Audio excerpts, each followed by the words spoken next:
Greetings, everyone. This is me again, Zahara, ex-Muslim, ex-Shia, with a condition I cannot keep explaining all the time. And so, with whatever I have, I'm giving this so that maybe someone, as we are dying or as I am dying, someone else could be dying in this scared uh, apostasy, the Shia also, killing of the Shias, death penalty for the male Shias, or being oppressed by the family members, families, Shia families. So God knows what condition you are in. I know what condition I'm in, and it's really terrible. Um, Anyhow, before I speak about another thing, a video that's come up, I have to. So I was just very discouraged. Maybe finished working, trying whatever in this condition I can to bring peace. Uh, so Abu Dhabi, Israel's Trojan horse, the David Hurst podcast, Middle East Eye channel. The whole blame is on UAE.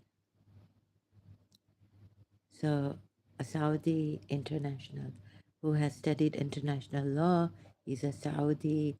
He doesn't speak. He's not speaking for the government or the Saudi, rulers. But so he has spoken.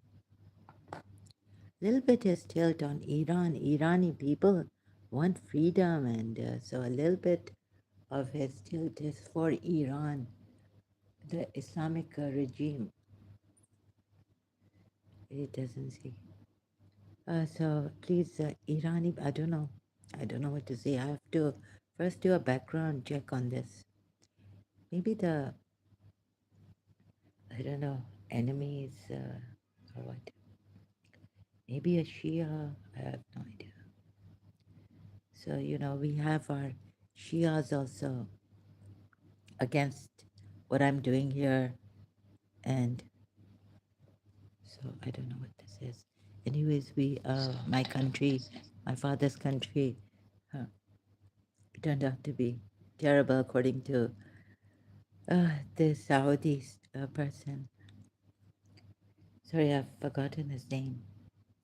So let's see what the Shias have done in this also, right? So, the enemy will be there uh,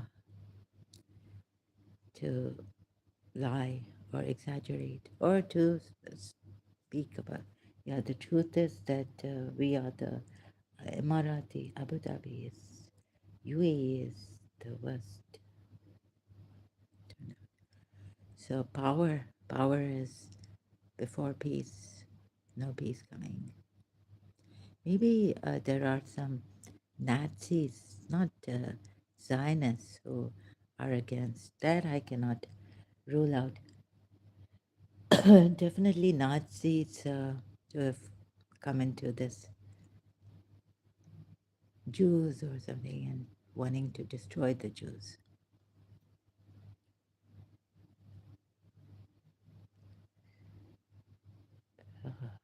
Occupied.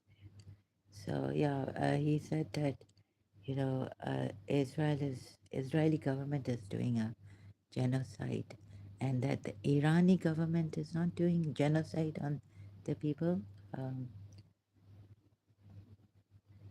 but instead of like I hope the Irani people they want their freedom, but I hope they don't burn mosques and all this. And maybe it's too much for them. Just imagine what this government, the Islamic Republic of Iran, has done to them. That they have taken recourse to this madness of burning mosques now and protests like that. I don't know if I can't say about that. Even my life, like you see how I get angry and all this. Now, things are pulled and my strings are pulled, and it's not even me at times. So I'll try to be as if I can, but I don't promise anything, right? Just look at this. So Islam will always be there to do whatever it wants to do. In Shia Islam, I'm not really for Irani, the Islamic Republic of Iran. I'm not with them at all. They should give people the freedom and stop this state in Shia Islam. Um, should give the freedom of choice to do hijab or not to do hijab and all this. Freedom of choice for the women. The women in this Islam have been oppressed since Prophet Muhammad won in this against the Jews of Arabia, Yathrib, and elsewhere, and the Makkans. And the upholders of this religion, even Shia Muslims, are doing, the religious scholars, the rulers in Iran, in Iraq, the Marjas, they're doing a great injustice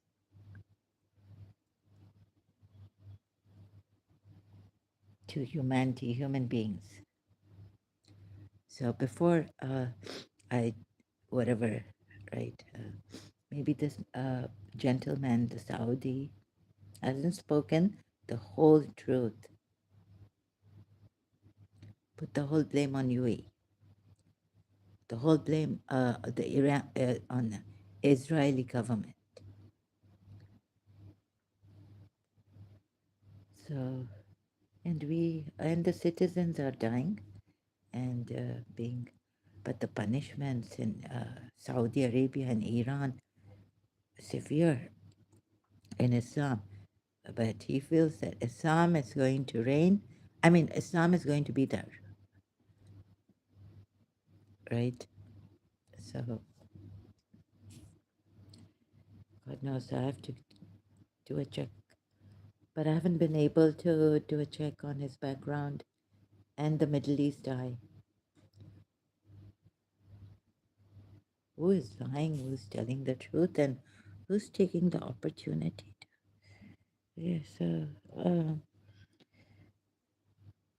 let me tell you, my brothers and I, we were not narcissists or anything, but we were made like that. And then there are enemies who, you know, when the fight. So after this, there've been videos against like making me feel like it's my brother who is a narcissist and all. Oh my God! And of course, jealousies and the jealous people are there to make us look. I could have been a criminal or something else, right? That's what my one of my family members or two or some relatives wanted. So life is fragile, and human beings, from childhood, very fragile, right? So how you bring up the child and what you do. Thank God, someone intervened, and the goodness of my mother, the heart was good. So I don't know. People are not saved. They're trafficked. Innocent people are pushed into, or the honey trapping and the raping that's happened in Britain by the British Pakistanis, grooming gangs. So they're groomed from childhood. And then I can understand. We don't know better, right? And oh God, a lot of exploitation takes place, very subtle. And then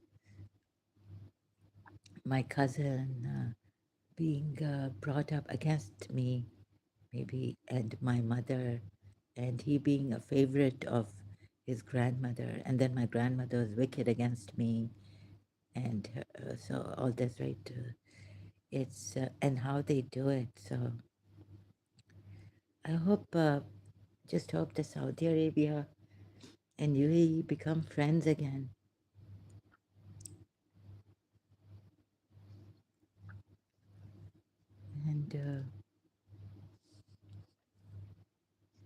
And Palestinian genocide. Yeah, Hamas is Palestinian, and Hamas. What about like? He wasn't questioned about the attack, right? Or I didn't. I was somewhere else. Didn't watch it properly. This video, October 17. So occupied. Yeah. So the Israelis, the Jews, they took the occupied land of the Palestinians. They did a great injustice, and they've been 70, how many years plus years they've been doing, the Israeli government and the Israelis are doing a great injustice, persecuting God knows what atrocities against, and now it's a genocide against the against the Palestinians. So maybe there are some Zionist, sorry, meaning these are, maybe there are some, what do you call that, Nazi, Nazi elements. And they wanted, if how can the Zionists want to destroy the Jews, right? Their own people. So this is something, and I don't even think I should be talking about this, but I shared this. Oh, your mind, the mind is very, like it can, for a moment, believe, and then believe in everything because some things are true, and or, it just, you can influence the mind, convince the mind. Like the Shias have been convinced by Imam Hussein that their religion is true. Peaceful religion, non-violent, against disbelievers and non-Muslims. Oh God! So who knows? And then we have. I don't think there's just. I don't know. Are there any good people? I don't feel it inside. I don't even feel I'm good at times. Sometimes I get like I just got woken up by this sound I made, my nose and all. It's not snoring, it's really funny. It's like someone is pulling my strings, my head strings, and I had to get up. I'm very disturbed. So I did this in my previous live stream, but I didn't use the thumbnail on this, and now I'm using the thumbnail. If what he says is true against UAE, then we will never have peace, and what he says. So, God knows, is there an expert? Even though I've done law from London, you know, traumatized later on when I came back to my residence country, my mother's country, my brain, like my father said about my mother, our brains have not grown. Something they've done to us since childhood. And a lot of attacks on me. So my brain has not grown, I guess. Ooh, and jealousies and God knows what.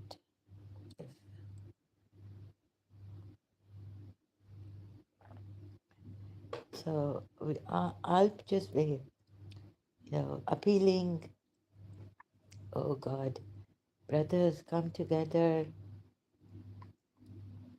for the sake of humanity, peace.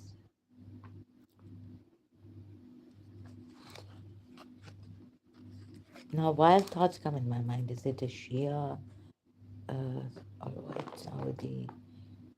God knows what it is. Really, this could be hidden. I'm not sure. No, no, I haven't done a background check on the Saudi gentleman. I don't know. And so until I'm alive, although I feel after watching this, if this, I felt really like I'm gone, there's no need to do this. So, but my condition, I get pulled, compelled. However, even Shias will win in Iran, the Islamic regime, the terror.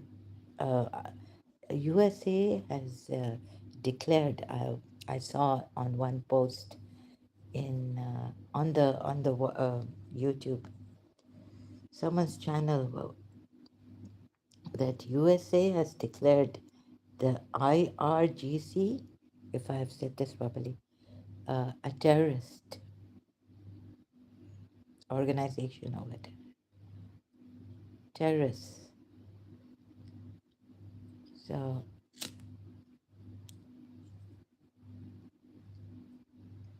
God. And wait a minute, wasn't it the Middle East when on Facebook long time ago, and even the Yemen, about Yemen, the Shias coming to tell me Vilayat Faqih should be there in Yemen and not this president. You know, what are the Saudis doing? And the Saudis are doing a lot of zulm in Yemen. What about that? According to the Shias on Facebook, they just want to unliven the people and power and for their own interest. Huh? And then, the Middle East, no, this was another Shia website. Huh? Oh, sorry, not a website, page or group on Facebook. But, oh God. So this, now everyone for their religion. You see, even this person, the Saudi, is not looking at how this religion is.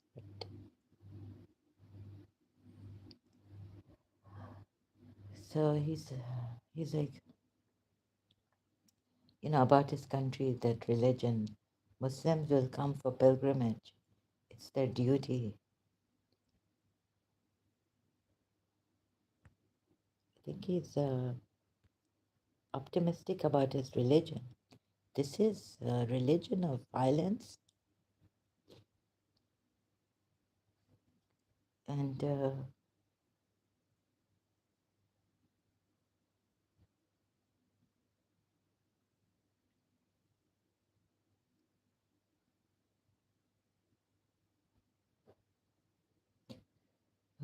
people, the Middle East. I was it on Facebook. The Palestinians were after me. I was like, no, okay, don't do war on the on Israel. They're like, war on Israel. What about that? Right? So a little bit, I think this man, Saudi, tilted, biased again. So can't trust anyone, don't know what to, power hungry, and then the enemies come up. You see, as there is this rift between Saudi Arabia and UAE. And then he was saying that due to jealousy also. So, uh, yeah, so there could be, I was thinking of this, that, do you see on Facebook there was this account of a sheikh, Dubai sheikh. He had approached me and said, I don't know what, so it was disturbing. And again, then the sister Sheikh Muhammad's daughter's account on X platform also. So then her brother, before her brother. And, and now I think that, I was thinking that maybe my brother and I would be like, they would try to cause this problem between me and my brother, right? whoever handles the accounts of the sheikhs. My other brother said the sheikhs don't handle the accounts. So the enemy left, right, and center here in the UAE on social media also attacking me and making me go against UAE. And then there are, people working, and we want. I mean, come on, I want to be at peace, and I don't want this disturbance, right? But they want to cause more disturbance, more worry, get me more worried, and now even like I'm thinking, who will? We can't appeal even to the UAE. No one, I mean, is listening to peace. They're not listening to the peace. Just it's power. Then it's for power and jealousy. No one should do anything except the people in power want to. I don't know what. So it could be that when it doesn't matter what I said against my brothers here, right? Already things are against me whenever my brother comes, or if we go, I can manage to go out with him. Something or the other happens. And the people who are jealous here will not want, and they wouldn't even want me to do this small thing, like I'm not well and all this. So people would get jealous, right? Jealous of this, jealous of me doing this.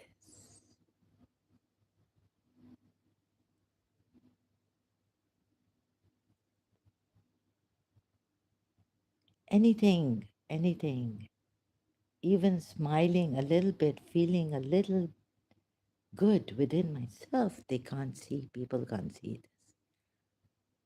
I have experienced that's a little happiness, or they can't.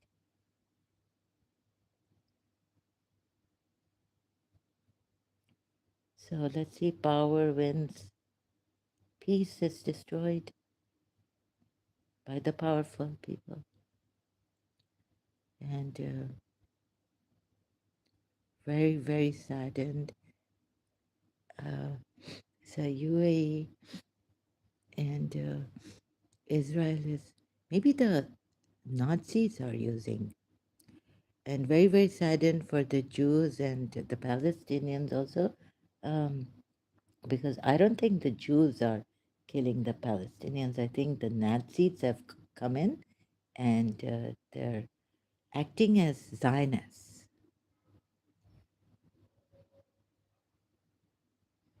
And so it's like, but like this person said, right? The Saudi gentleman said that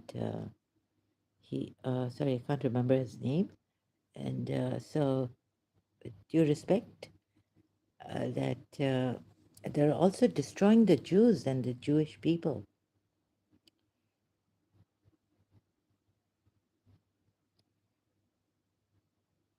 The Israeli government, the Zionists, he calls them. Oh God. So there's no peace around, no peace, dying, dying.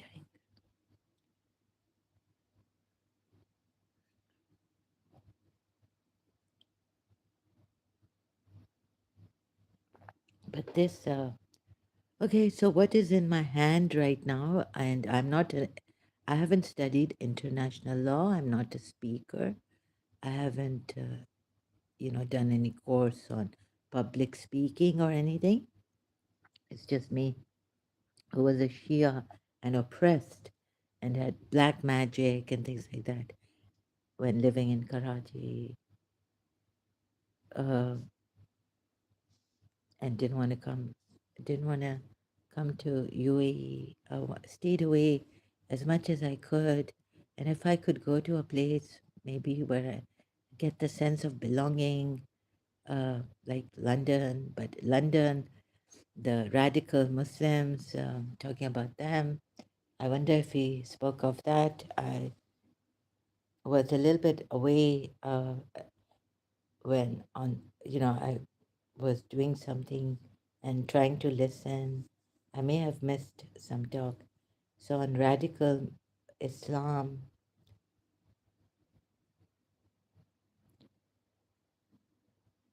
uh, God.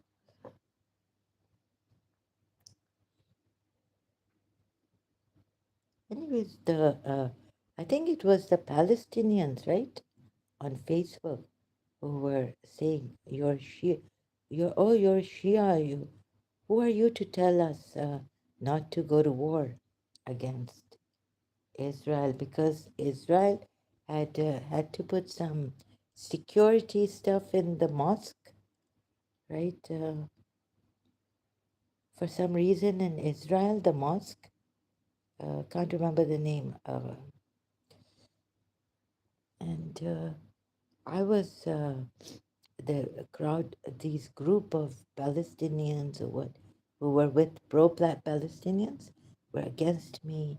As doesn't matter, but after that, I had to tell them that this mosque wasn't there when Prophet Muhammad was alive. This Masjid Al Aqsa wasn't there, and the Masjid Al Aqsa. Is there a genocide going on against the Palestinians? Uh, yeah, so this wasn't made by Prophet Muhammad. Oh, goodness. So I think Omar or someone made it after Prophet Muhammad's life. So this mosque wasn't even there when Prophet Muhammad went on before going to Miraj, right? From the sacred mosque to another sacred mosque. This wasn't there. Who made this Al-Aqsa mosque? Prophet Muhammad didn't make it. According to Islamic tradition, a small prayer hall, Musalla, what would later become the Al-Aqsa Mosque, was built by Omar, yes, the second caliph, right? It wasn't even built by Prophet Muhammad. Oh, so,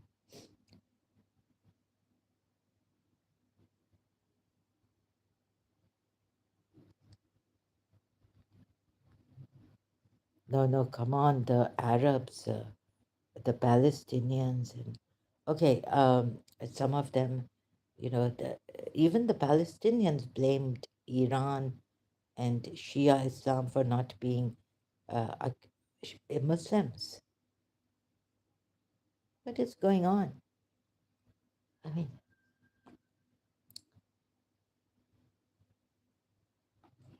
and uh, the Irani people want their freedom from this Shia Islamic regime, terrorist.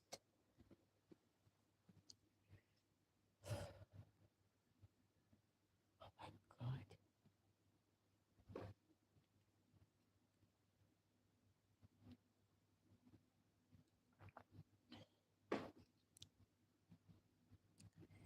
Anyways, with my naive little self, no power.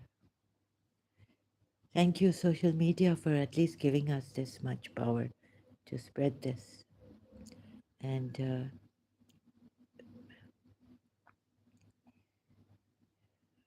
for the unbiased, unprejudiced Shias, have some mercy on apostates also. This is not a true religion. Uh, all the imams even were not telling you the truth about this religion. They're saying this. If you look at the Quran ayahs, taking those who have taken the general rule for fighting from Surah 2 ayat 190 and Surah 2 ayat 192, if they cease, then indeed Allah is forgiving and merciful, and fight in the way of Allah those who fight against you and do not transgress. Indeed, Allah does not like transgressors, but you see, Allah changes his mind here. in Surah, the ayat, same surah, ayat 193. Sorry, excuse me. And, congestion or all the time, this allergies or whatever. So clearing up, excuse me, Surah 2 ayat 193, them, fight them for fitna, fight them until there is no fitna. So even Aka Medipuya said that keep fighting them. And if they cease, not here it means cease. Aka Medipuya puts it for cease from false god worship and idol worship. So even if they're not fighting you, they've stopped fighting you here, keep fighting them.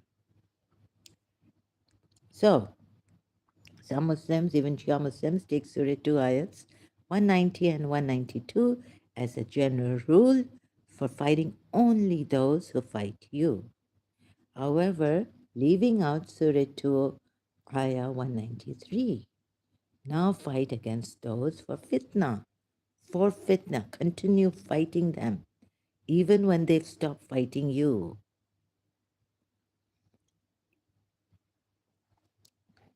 So why do you use this as a general rule for fighting the disbelievers or those if they are fighting you? Shias also. When even Akam hasn't used this as a general rule, although he says in Surah Mumtahana, Ayat 8, or that do not harm, be kind and all this to non-violent non-Muslims, meaning non-violent disbelievers. Now fight against those for fitna, even when they have stopped fighting you. Shia Tafsir also says this ayah means continue fighting them for fitna, even when they have stopped fighting you. So how unjust can these Muslims and Shias be leaving out Surah 2 ayah 193? And moreover, what is at stake in this religion? A lot. And blame ex-Muslims for distorting the ayahs or hiding them and cherry picking to show that, or blaming the Christians for cherry picking on this. Yes, they're accusing them wrongfully when you yourselves have left out Surah 2 ayat 193. Fight for fitna even when they're not fighting you. Fight the disbelievers. Oh, God. Okay, they start fighting you, but fight the disbelievers. Sorry, excuse me. So how unjust, and where was I now? Cherry picking to show that Islam permits fighting those disbelievers and polytheists who are not fighting you, right? So we're distorting, just showing, wait a minute. So hiding them, blame ex-Muslim for distorting the ayats or hiding them and cherry picking to show that Islam permits fighting those disbelievers and polytheists who are not fighting you. Yes, this accusation can cost ex-Muslims, even apostates in Shia Islam, and male and female, more than their lives. Females, at least, like before their, I don't know, death penalty, punish them for blasphemy, punish them for distorting and lying against Islam, more than their lives for apostasy. Maybe stern punishment before they are given the death penalty, or the female apostates, some stern punishment while they're alive, confined in the prison or in their houses. I mean, how cruel is this religion, really? So, peace never come. Even with this religion, peace is not going to come. Uh, there are power-hungry people, and then there is this religion that is very violent, and peace will never come with this. So the power-hungry people don't want peace. They just want power. They want to rule. And jealous people, they don't want others to succeed in good things like making their lives better, quality of life, and peaceful ways, or good things also. They don't want them to succeed. That's why they're jealous. In the good things, they would not be jealous if you were doing bad things or you were doing bad things. They just can't see even a smile. You put okay, you're smiling, but putting a smile on another person's face, they can't see. Dale Carnegie said, there's a quote he gives, which I didn't find. So, in Prophet Muhammad's sayings, right? Dale Carnegie, in his book, Stop How to Stop Worrying and Start Living,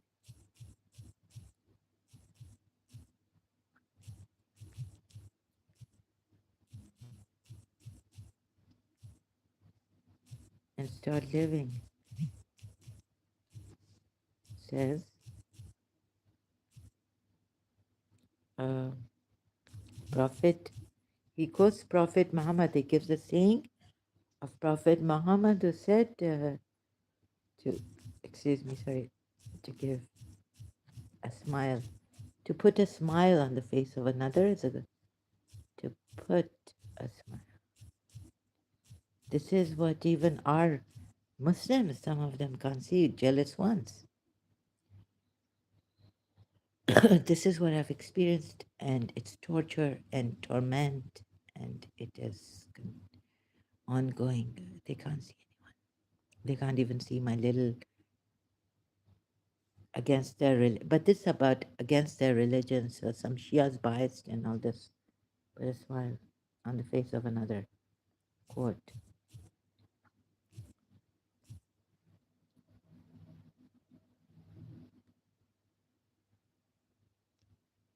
Ah, smile of joy.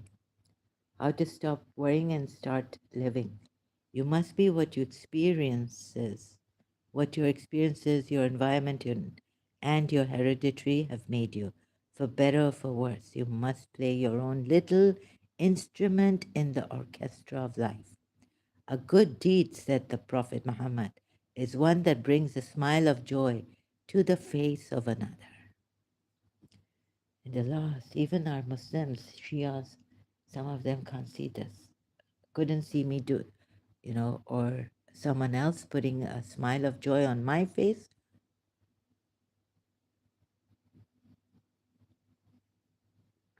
or me putting a smile of joy on another's face. This is the tragedy of life.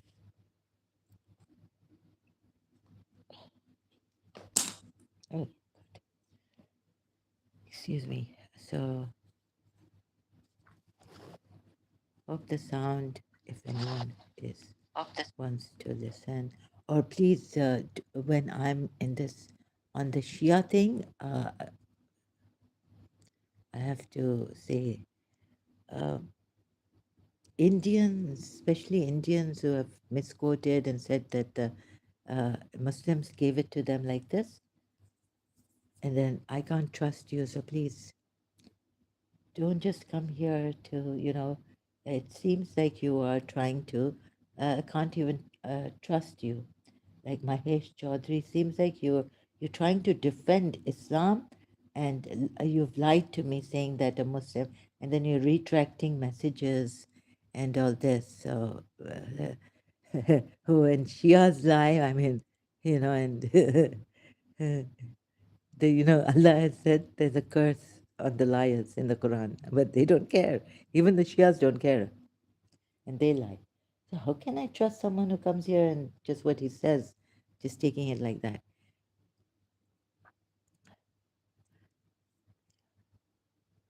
And of course, I'm not like other allowing freedom of speech, freedom of speech and freedom of this and freedom of that is good as long as it doesn't deceive people, right? You have the right, but to say anything or what. But if I find you dodgy, and if I find that I can't trust you, then of course I will not allow you to carry on with this. You know, the way you come here and put your statements or questions.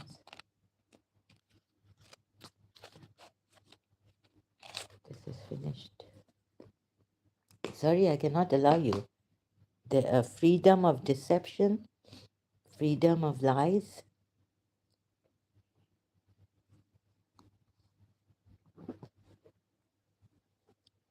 That, no, that's not there.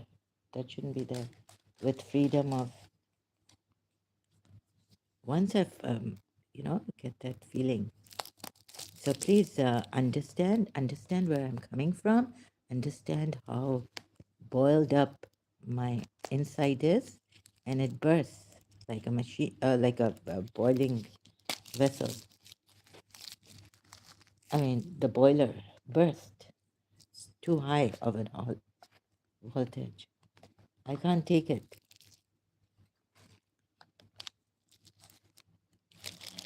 So, although it's not right, I should let you, I shouldn't get that reactive in that way. And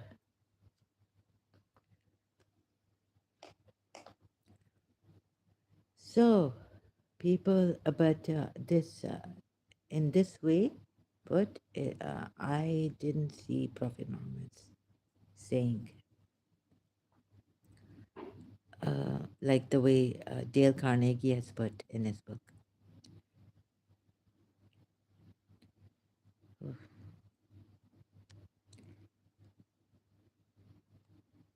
So,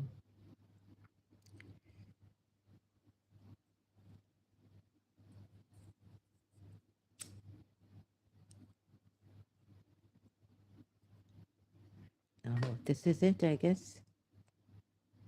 43 minutes on this.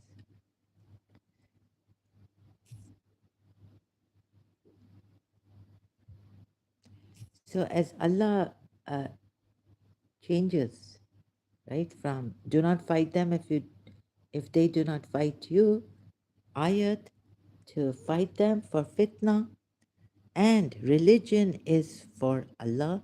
Now, for this, Aka Medipuya has given a different, like Maududi has. It means the way prescribed by Allah prevails, meaning that they should become Muslims. And then Aka Medipuya goes on, the idol worshippers and false god worshippers of the polytheists, or from the polytheists, right, to the polytheists, in a narrowed down polytheism, right, and says if they stop. But that wouldn't be right? Boiling it down to only that. Even in this, where they started fighting you, these polytheists. But that would mean that those polytheists who worship false gods and haven't even started fighting you, didn't even do anything to you, then what is the ruling for them? You're going to have a different outside the Quran ruling, marjas or tafsir experts. So this has to be taken as a general ayat. Now, even when the idol worshippers are polytheists, the polytheists who are false god worshippers and idol worshippers are fitna khor, are the ones, mischief makers, are the mischief makers, right? Or what Yusuf Ali says, tumult, oppressors, causers, right? So fight them because you see what Aka Medipuya says for this, there prevail justice and faith in Allah. So this would mean they become Muslims. But but if they cease, now Aka Medipuya for this, the Shia Tafsir exegete says if the polytheists are narrowing down to the false god worshippers among the polytheists, meaning. and the idol worshippers. If they cease from worshipping the false gods, because that's what's caused them to do this tumult or oppression, or if you can call it fitna, mischief making.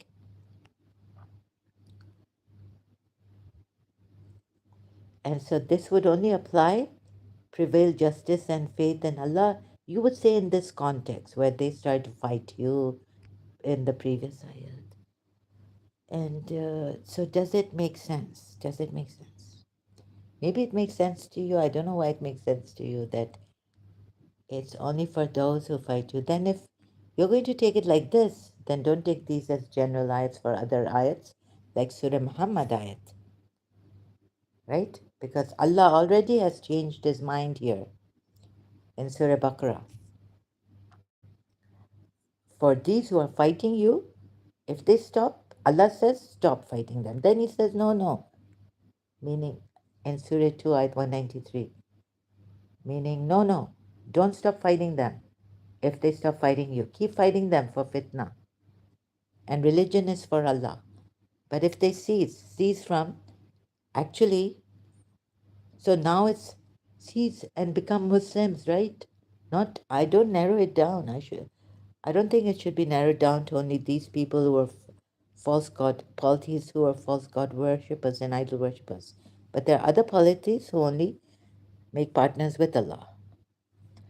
So I don't think it should be narrowed down here. Anyways, but if you think, if you believe that it's on, then don't even quote this ayat, these two ayats for general rules for fighting, right? In Islam is for those who fight you, because Allah has changed His mind here. Although He doesn't say this, but it definitely has changed His mind from the previous ayat. Fight those who fight those until there is no fitna. Now here the fitna is not fighting. Here the fitna is persecuting or ill-treating you, right? As your religious exegetes have put it. And fitna for me would be, and until they become, even if they're disbelievers, it's fitna. It's a fight against the fitna. But I'm just going with you. Now you can't use these two ayats for the general rule for fighting.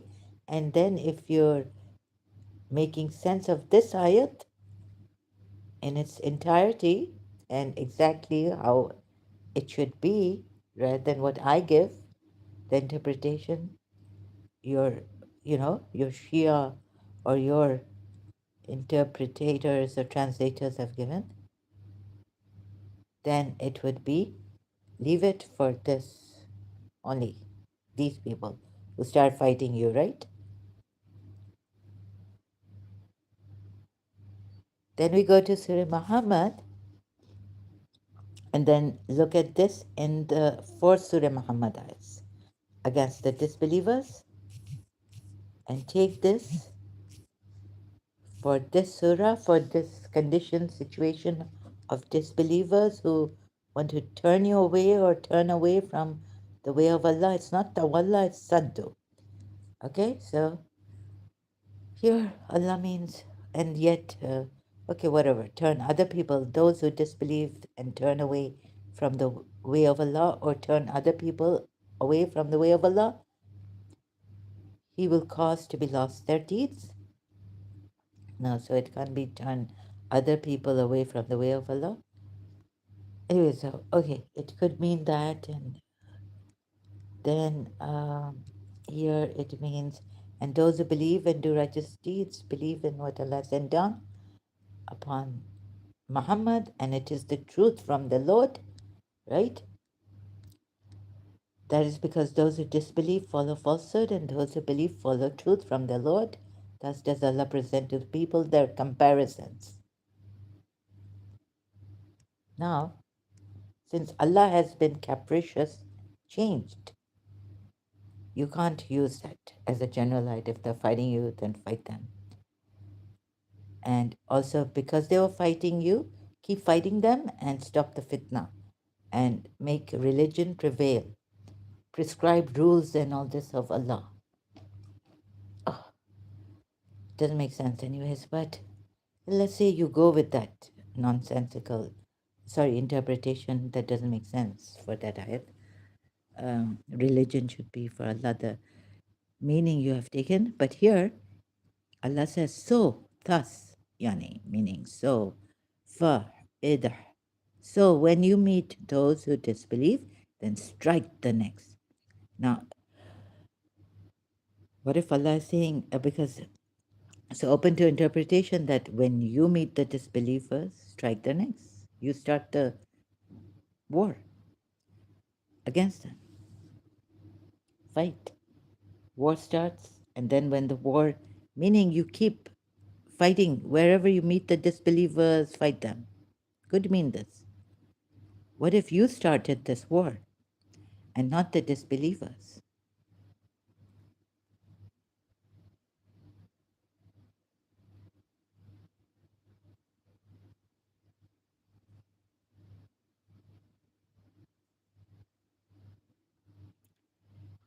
Open to interpretation. Because as Allah becomes capricious in Surah Baqarah, because they're fighting you now, even when they've stopped fighting you, for God's sake, there's such a contradiction, you're obvious. Yet, I have to explain to you, to go to what levels to explain to you. Even like an average intelligent person, or even someone who doesn't know Arabic, can tell that, there's a contradiction here. And then if you tell me to read an absolute context, like for these people, right? Then leave it to these three ayats, right? And this context here for this, whatever. And then when you go to Surah Muhammad, then you read in the context of these previous ayats, like read the previous ayats, right? Those who disbelieve, those who refuse to accept the teachings and guidance presented by Muhammad, the verb sad, which from which saddu of the original is derived, is used both as a transitive and as an intransitive verb in Arabic.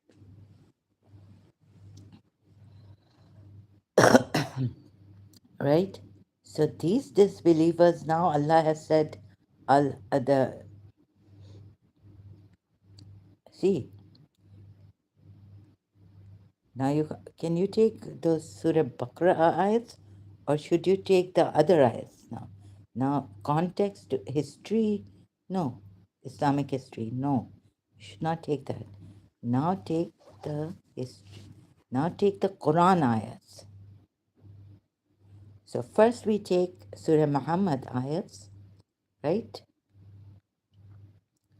Revealed to Muhammad, which indeed is the truth from the Lord. And I will come back to this. Taking Surah, I'll go to Surah 17, ayat 33.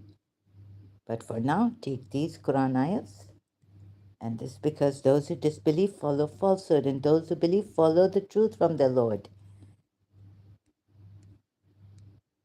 So when you meet those, when you believers meet those who disbelieve, then strike the next. Until when you have subdued them.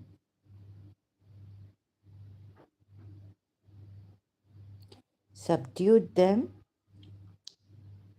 right? Strike their necks to subdue them. And subdue them like from fighting you. So if your exegete says that, know that something is wrong with your exegete. Strike their necks until when you have subdued them, and then bind firmly the bond so they're not able to escape you. You have totally subdued them by striking at their necks. It's not because they're fighting you.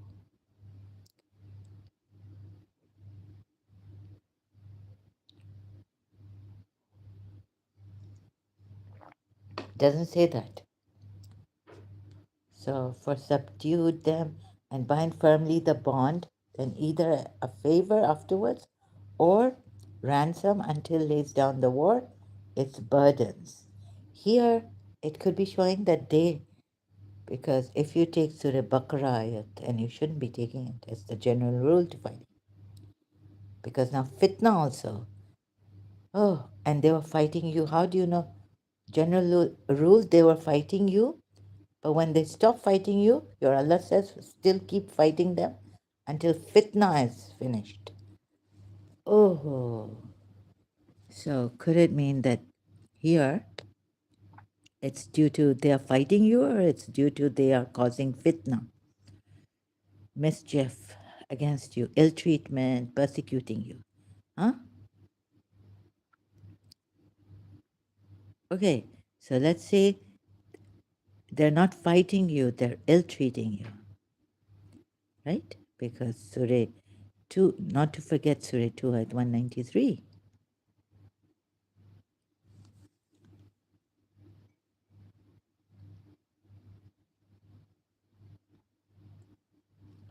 So you could have started a call of war or the war against them by starting to fight them, not they.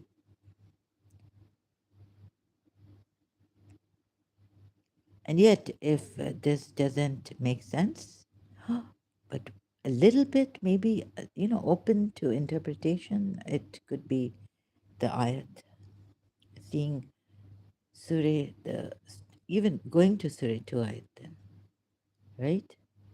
Fitna is they're fighting you. But you see, they stop fighting you. They stopped. Still, keep fighting them. Or these people, okay, I know what you, moreover, you'll say that they started to fight you and they will definitely cause fitna. Okay, they are the ones with fitna also, mischief, and they start fighting you. Don't stop fighting them until, continue fighting them. Because these people are the ones who fought you and caused fitna and will keep persecuting you, right? So stop their persecution against you, right? Right. Agreed?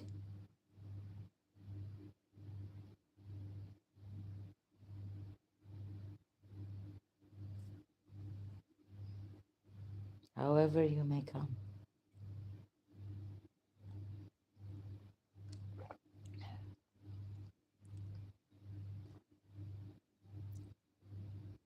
Okay. So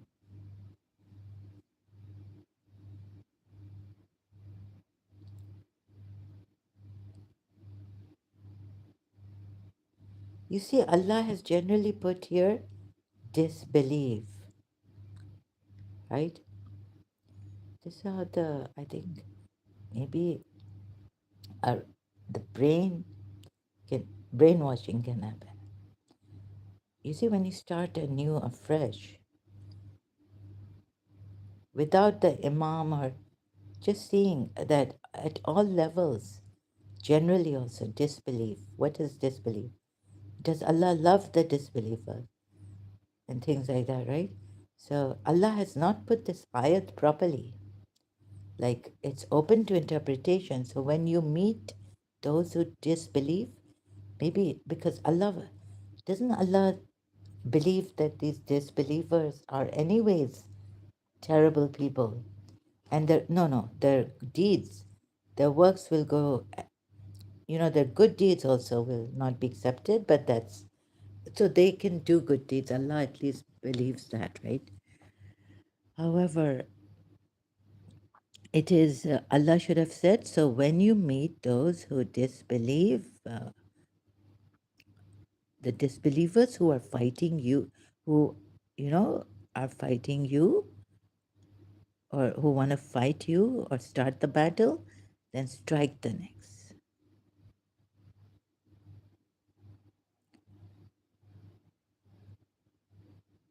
Because previous ayats, there's no like Jange Badar, no context to go to here in these ayats. Battle of Badr, Battle of Hunain, or Battle of Uhud, right? No battle. But generally, Allah has put about disbelievers. And so they don't follow the haqq. No, generally put for the disbelievers when you meet those who disbelieve, then strike the necks.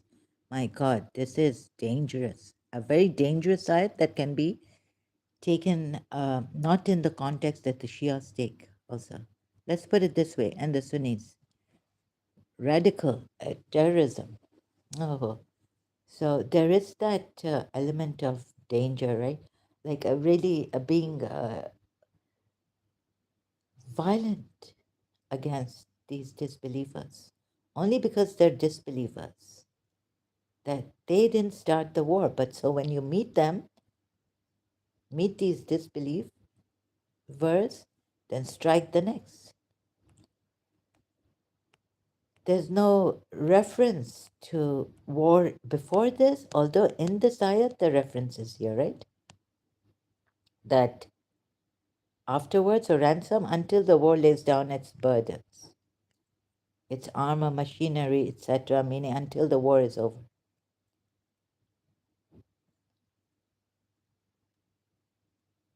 Is there any reference, context to any battle?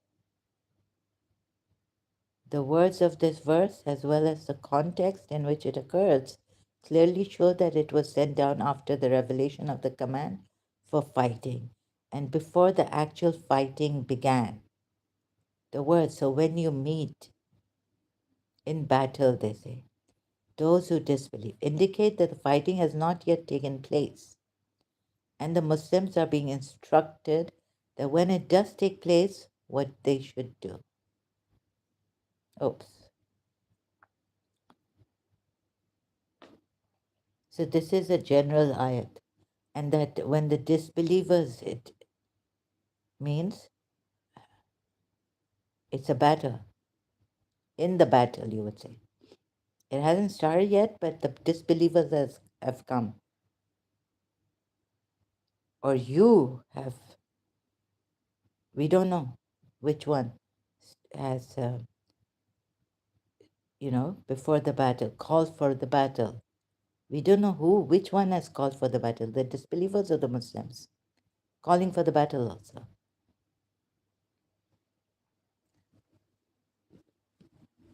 So, this general.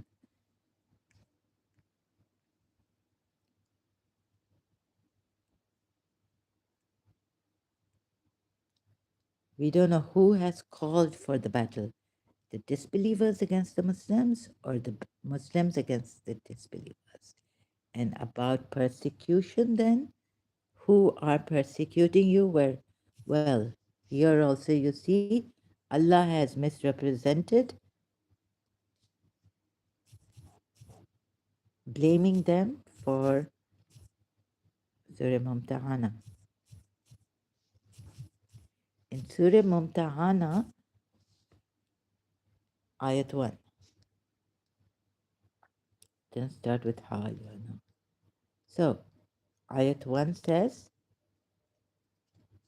O you who believe, do not take my enemies and your enemies as allies, offering them love while they have disbelieved. While they have disbelieved in what came to you of the truth, okay, of Al-Haq, and driving out the messenger and yourselves because you believe in Allah your Lord. This is a misrepresentation, right? Driving out the messenger and yourselves because you believe in Allah your Lord. Now I showed you this may not be possible by the polities. Polities could allow you enmity, you know. Okay, going to Surah Mumtahana, Ayat 4. Look at this. Abraham and his followers tell these polytheists Enmity has come up. Hatred and enmity, right? Because you associate with Allah in worship or something. Maududi. No, from what you worship from besides Allah, and we have denied you, and has appeared between us and between you enmity and hatred forever. The disbelievers were not saying, the polytheists were not saying this. Another ayat. What? Another ayat is that is in Surah Tawbah, ayat 120. The believers are supposed to take steps to enrage, make angry the disbelievers, which they didn't. These ones, the people of Medina and the Bedouin Arabs didn't, you see, take any steps, right? Trod paths to raise the ire of the unbelievers. You're supposed to make the disbelievers angry here. Violent religion, right? Believers are supposed to make although they didn't, who, you know, don't take Allah's messenger, wait a minute, preferring their own lives to his of the neighborhood, refuse to follow Allah's messenger, nor to prefer their own lives to his. Because nothing could they suffer, the people of Medina and the Bedouin Arabs, who refused to follow Allah's messenger, and who also preferred their own lives to his, to the messenger of Allah's messenger's life. So they are the ones who don't want to take any and don't take any steps to raise the ire of the unbelievers, make them angry. Ooh, but you Muslims are supposed to do this. So Surah Muhammad ayat 4 could mean that when you meet them, strike at their necks. When you meet the disbelievers. Now, meaning they haven't started the battle with you. But you could have, you can't say that, oh, being like what Akamedi Puya has said for Surah Mumtahana at 8. This ayat is a contradiction to that ayat, this part of the ayat. Meaning, so this, how can, like these disbelievers could be,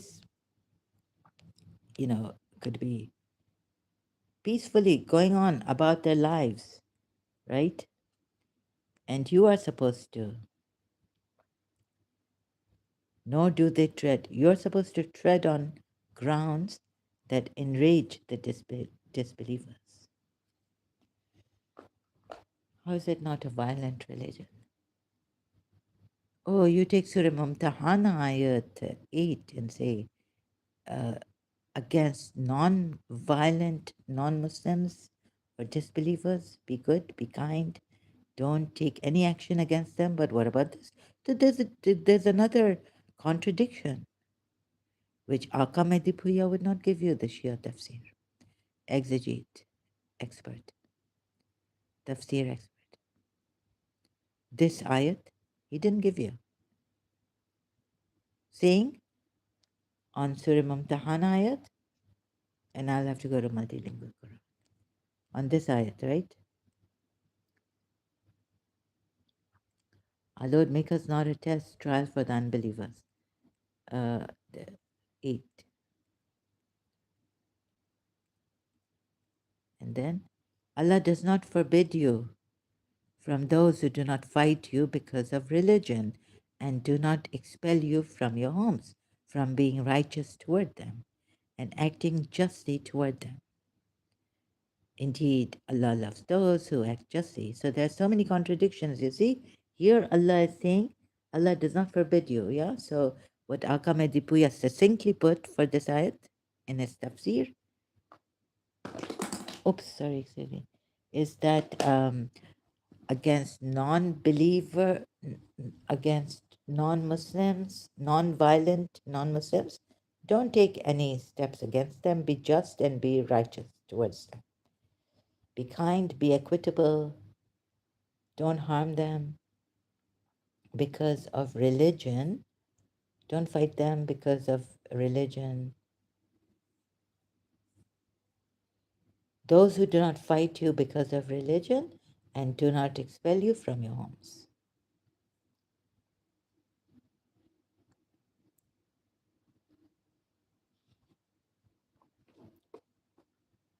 Yeah, right? Now, why would they be fighting you for your religion even? Look at this. Like, was Prophet Muhammad sent? Like, Noah was sent and Abraham was sent to tell the polytheists not to worship false gods, idol worshipping, but worship one? Of course. So if you keep on going after them and day and night telling them, this means Prophet Muhammad was going day and night telling them, like no, in Surah No, leave your gods, leave false gods. Kaaba is Ibrahim and Ismail made it. Leave the Kaaba. You can't get, you've made water equal to water, giving water to the pilgrim equal to this, that. No, believe in Allah and stop doing this, right? So, wouldn't it be justified if they start when they're telling you stop it? Well, stop it, and you keep telling them to leave their god, the ones they worship, or the false gods. Your gods are false. Allah has brought this ayat down. Your gods are false. Stop worshiping them.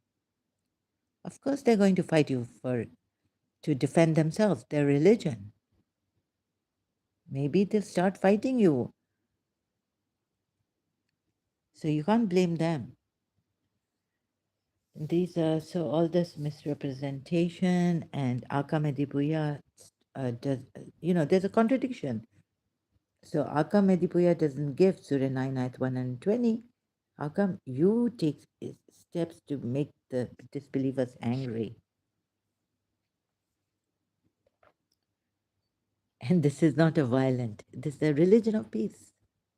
Who is better in speech than one who calls, invites to Allah?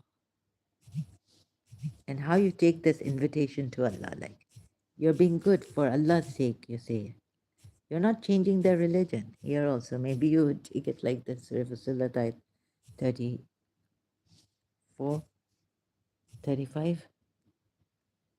Good and evil cannot be equal. Respond to evil, what best? 33.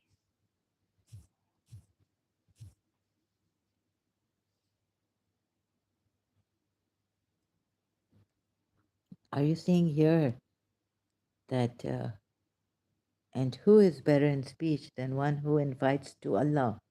That, you just, for Allah's, because you're a Muslim, have a good conduct. You're not inviting them to Allah, meaning inviting them to Islam, right? Or are you? Well, how will you take this? And does righteous deeds invites to Allah? Who is better? Meaning, who is better in speech than one who invites to Allah? Oh my God! It means you're supposed to invite them to Islam, and then who is more unjust than one who doesn't come, gives a false, gives a lie to Allah when he's invited to Islam? So those kind of ayats are against the disbelievers. Like who is more unjust? Tell me, a disbeliever or a believer who rapes and rapes and rapes? Huh? A believer who massacres, kills, causing corruption, but has not warred against Allah and the Messenger. Now, who is more unjust? This disbeliever who doesn't kill, or unlive or take lives, massacring. According to this ayat, the disbelievers are most unjust, right? Meaning, no one is more unjust than these disbelievers.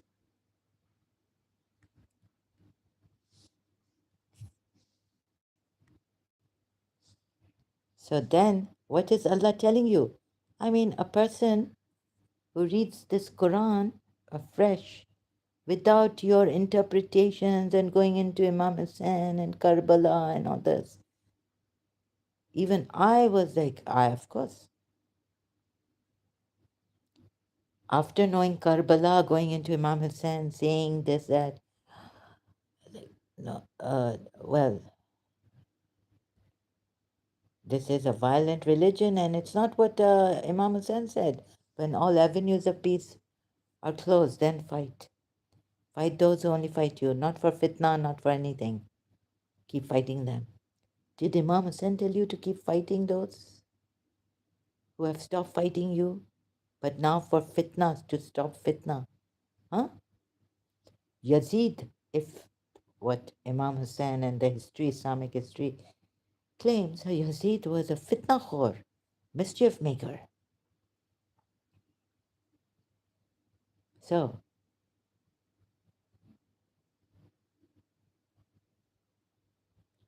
who is more unjust?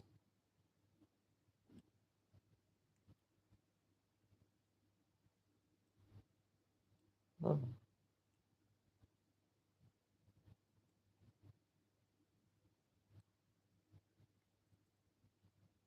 Surah 61, ayat 7. I forgot. And who is more unjust than one who invents about Allah untruth while he is being invited to Islam?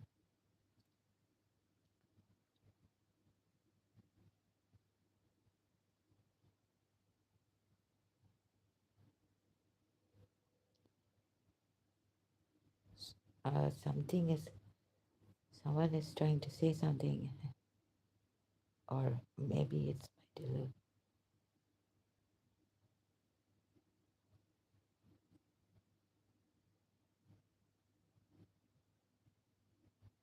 Sorry, there's some telepathy, I think, or something. Oh, Surah 61, ayat 7. And who is more unjust than one who invents about Allah untruth while he is being invited to Islam? And Allah does not guide the wrongdoing people. Who is more unjust? Adlamu, Adhalami. And Allah does not guide the wrongdoing people, these Zalimeen. These are the Zalimeen, the Zalimeen. Sorry, thank, the Arabic pronunciation. I got to the confused. Who is more unjust? Now tell me, is a believer more unjust in this? Huh? Surah 5, ayat 32, 33, 33, or yeah, 33. Now we go to, so this disbeliever is, of course, he's a disbeliever, right? Surah 61, ayat. Who is more unjust? Only the recompense for those who wage war against Allah and His Messenger and strive in the earth, spreading corruption, fasad, is that they be killed or they be crucified or be cut off their hands, right? So, yes, these who war, who, goodness, where is it? Who wage war, right, against Allah and the Messenger, and also uh, strive in the earth, spreading corruption.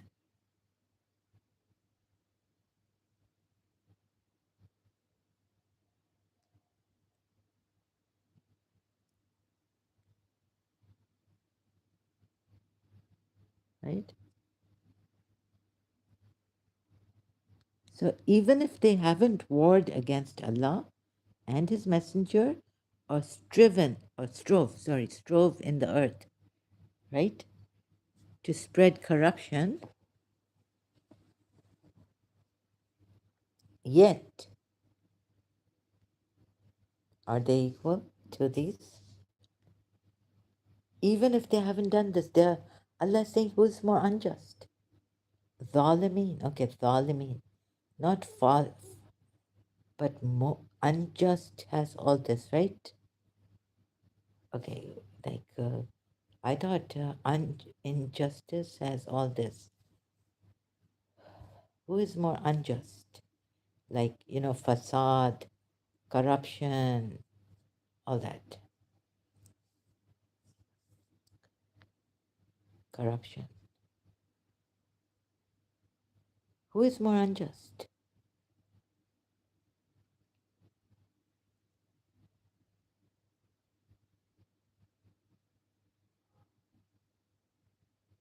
Than one who invents about Allah untruth. Even when they're not warring, right? They're the most unjust. Here, Allah tells us about them. Surah 61, ayat 7 it is. 7. Zalimeen. So these who invent about Allah untruth while he is being invited to Islam. Oh my God, and he's the blasphemer. Blasphemy right there by non-Muslims. Being invited to Islam but giving a lie. If we say no, this Allah is not the truth, sorry, we don't want to come to this religion. Blasphemer. Punishment. And most unjust, Allah saying. Meaning, who is more unjust? No one. So these disbelievers are the most unjust. Most unjust.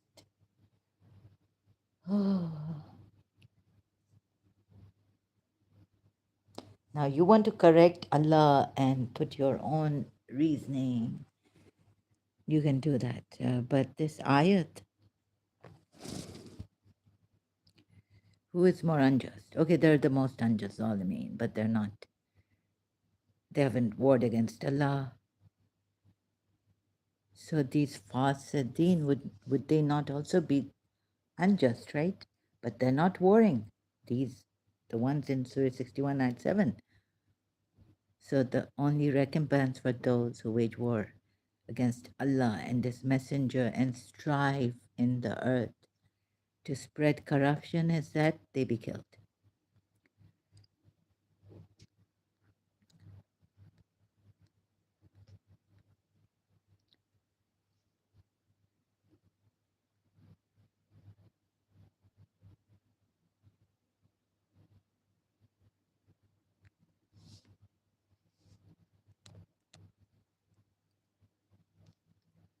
Can I go to the next ayat? Has this changed? So, oh God, website. Or,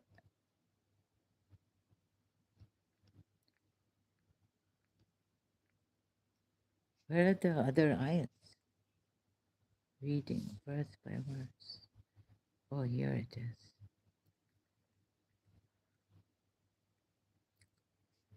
So have I left out anything? that except for those who return before you overcome them and know that Allah is forgiving and merciful. Except for those who return before you overcome them. Return to what? Oh, you who have believed, fear Allah and seek means, nazan wasila, to Him, and strive in His cause that you may succeed. Seek means of approach. Seek the means to Him, right? Oh, this I could go to, but for those polytheists, seek towards Him the means, wasilat, and strive hard. God, the way it is put. That's why Allah can put it. You see, this Allah is very clever. Here, Be mindful. Ittaqu. O you who believe, fear, be mindful of Allah and seek towards Him the means. These people, polytheists in Surah Zumar, I 3, who seek these people, awliyas, who take awliyas, Allah says they worship them. They say we seek nearness to Allah through them. So they are the wasila. Yet Allah has told you here, seek means of approach to Him. And so He's got His ways, like, through belief in one, His being one God, and namaz, salat, fasting, zakat, hajj, all that, good deeds, believing, obeying Allah and the Messenger.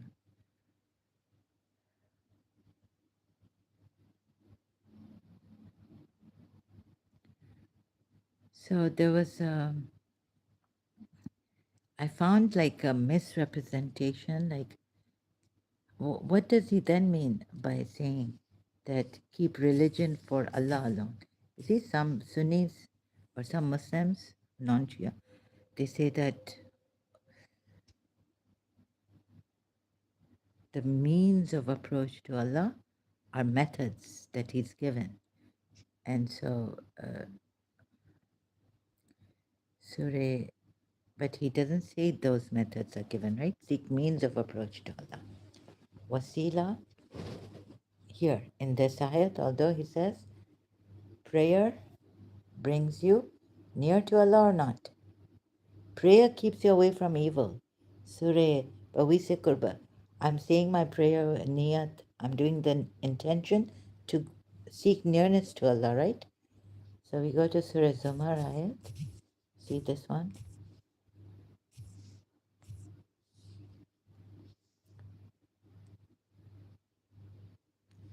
Unquestionably for Allah is the religion. Yes. What? The pure.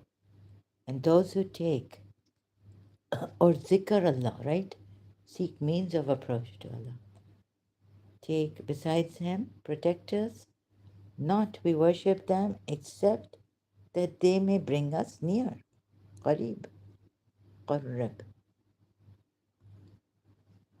Bring us near to Allah in nearness, Zulfa.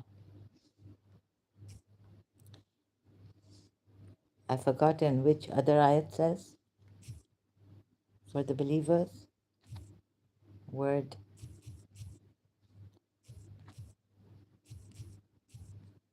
Quran meaning.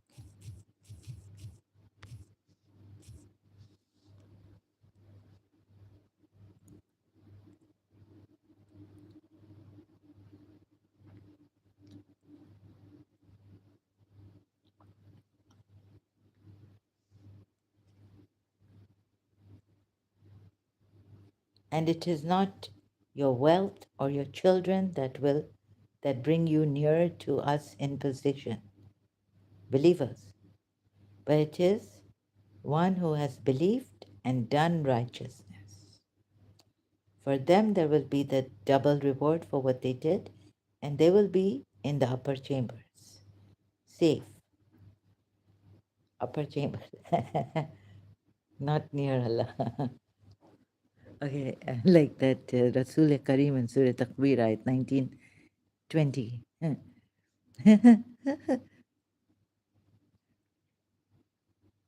Has believed and done righteousness, right? But not namaz. What does salah do? I don't know. I haven't checked the other ayats on this, Zulfa. But what does salah keeps you away?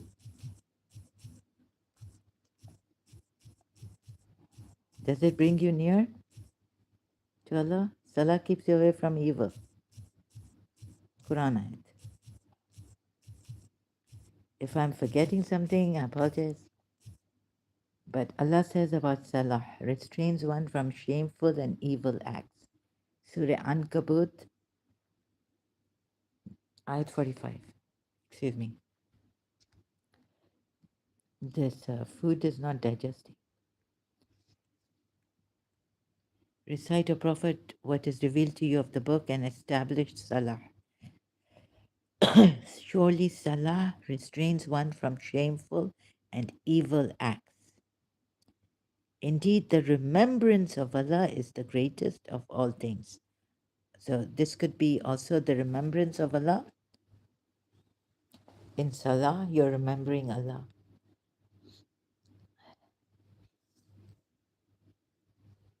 Yeah, so yeah, you could.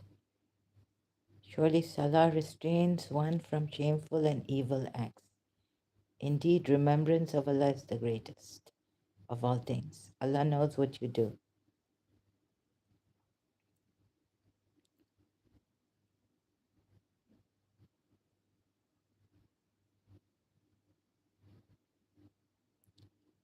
Prevents from the immorality and evil deeds. Yeah, but this Salah also could be the remembrance of Allah. Zikr is the greatest. And I've told the ex-Ismailis who've gone into, what did I say? I have to correct myself. That, but Allah says, but He doesn't put but here. So Salah could be remembrance of Allah is the greatest.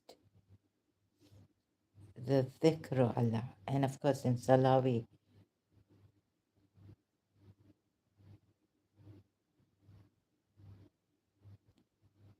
so is dhikr Allah the same as Salah or not? Maybe I've excuse me, maybe I've made a mistake by saying that Salah is different from dhikr Allah, but here it means they are the same. But it doesn't say but. Surely Salah restrains one from shameful and evil acts. Indeed, remembrance of Allah is the greatest of all things. So remembrance of Allah doesn't have to be in Salah, right? Anyways, only in Salah it can be also remembering Allah and with His attributes, like zikr Allah, uh, doing zikr of Allah, like praise the name of Allah, Surah Allah, praising the name of Allah.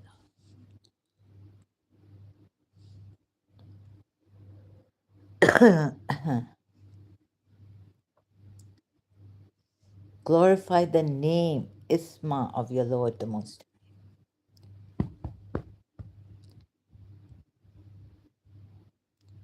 It doesn't say glorify Allah or your Lord the Most High. It says glorify the name of your Lord the Most High. Maybe the polytheists could keep a idol on this name or something, right? Allah is idol. Allah, symbol of Allah's name, and glorifying this idol.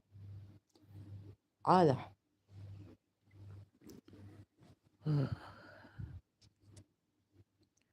So this also. So I didn't see like Allah's justice for the polytheists and disbelievers, and how unjust they are. The most unjust these disbelievers. Allah says, while He is being invited to Islam, and Allah does not guide the wrongdoing people.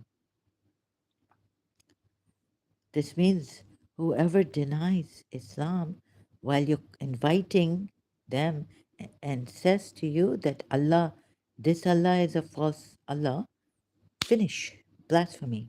And if you've got the blasphemy law, you can take them to your government or, the Islamic State, prison, punishment, fine, that's it.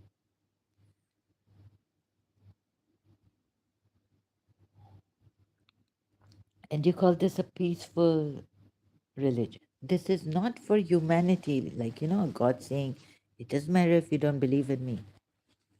Maybe you have become ignorant, but unknowingly, you still believe in me but you're denying me, yet doing a good deed is belief. to another human being, right? The greatest worship is to heal another, heal yourself, be good to yourself, be good to another. And by doing that, you'll definitely, even if you deny me, you know me without knowing me. That is the greatest worship.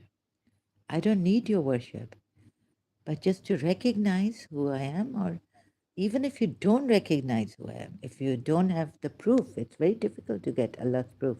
Scientifically, we've seen, spiritually, everyone with their own religion also. Why have the Christians fallen behind and not accepted this Allah, right? Or the Jews, or the Buddhists, or Hindus? So it's very difficult to find evidence for Allah's existence through everything, science or what. But if this God had said,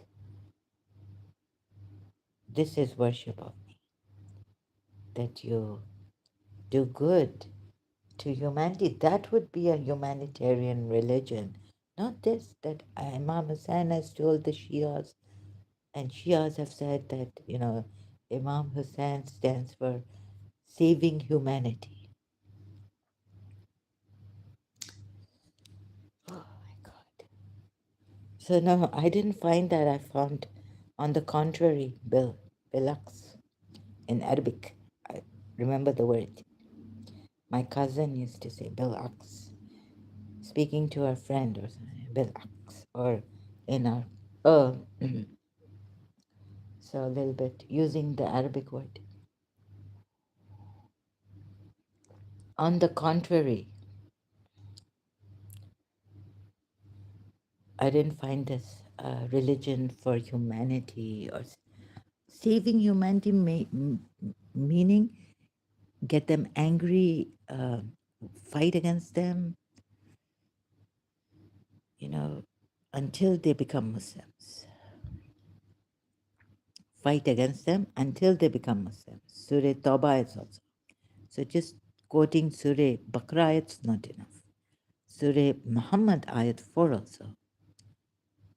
Fight, meaning when you meet the disbelievers, strike at their necks. You think, oh, so, ouch, or the apostate.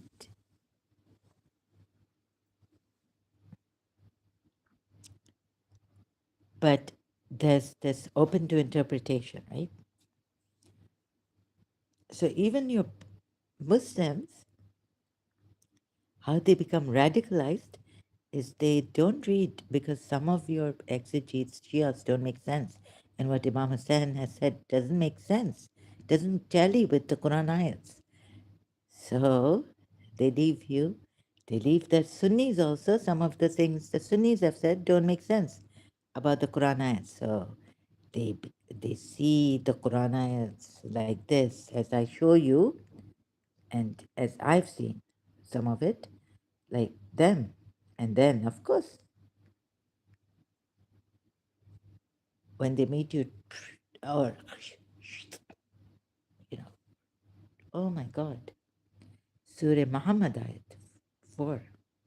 Wouldn't the radical Muslims take that ayat, like I said, disbeliever?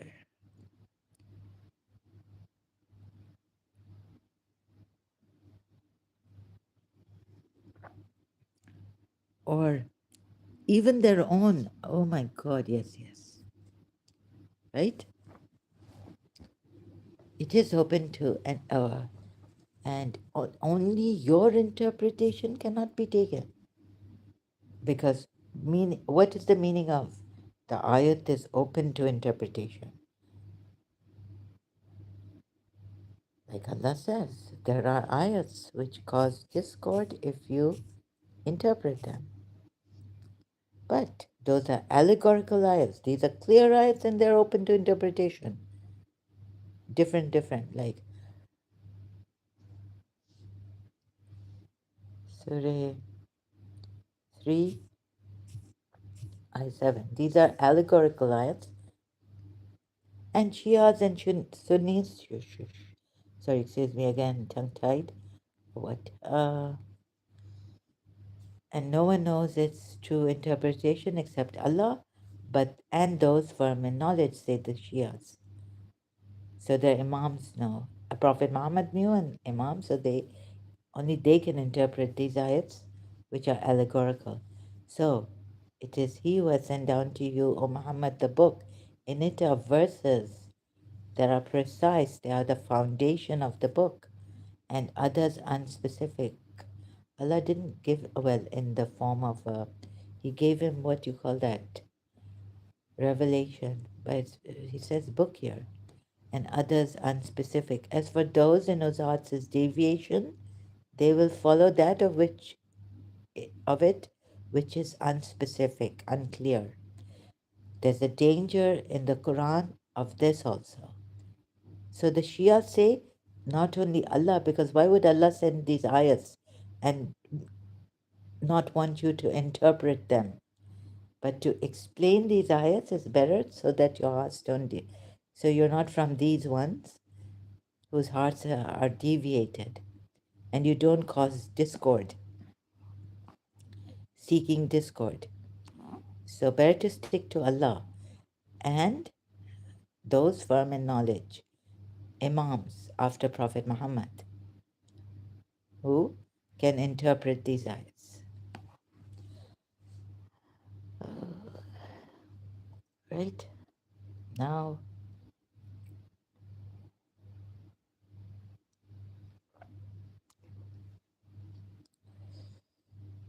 let's go back to Surah Tahrim. If I could have an Ismaili, let's see if an Ismaili is around. Ismaili, if you're dying. So before you believe in an Imam, make sure that this prophet is true, right? So Surah Tahrim ayat. Should Prophet Muhammad, from this we can tell whether Prophet Muhammad is a false prophet or a true prophet. And also Surah 33, ayat 37.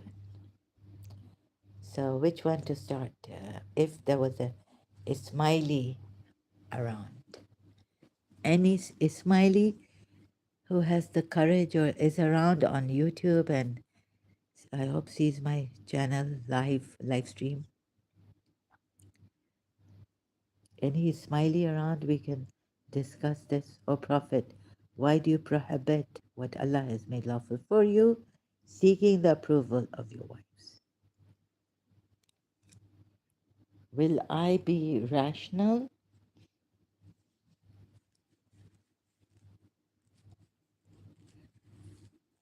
Oh, if you will be honest,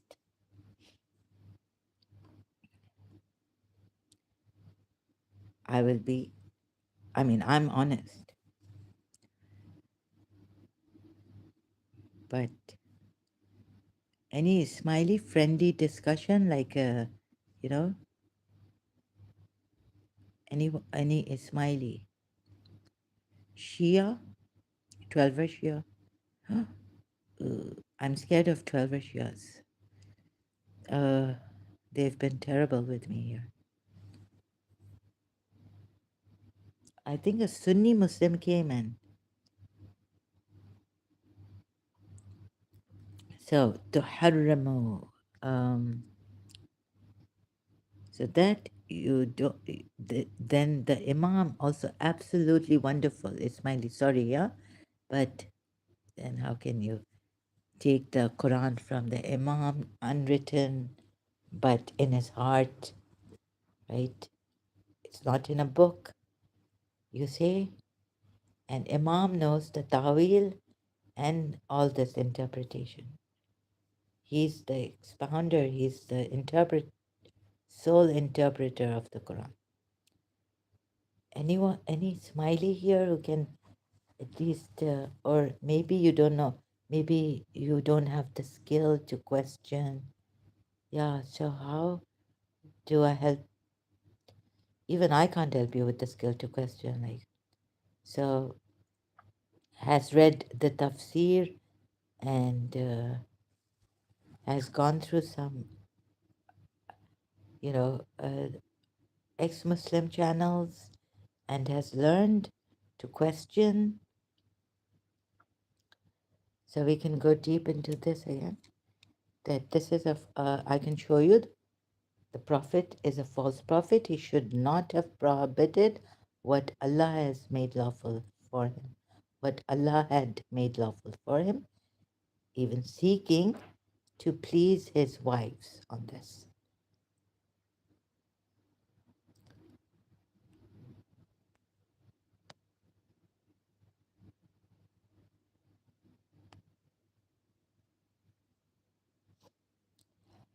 So we need a religion or way of life that is like worship means being good to each other.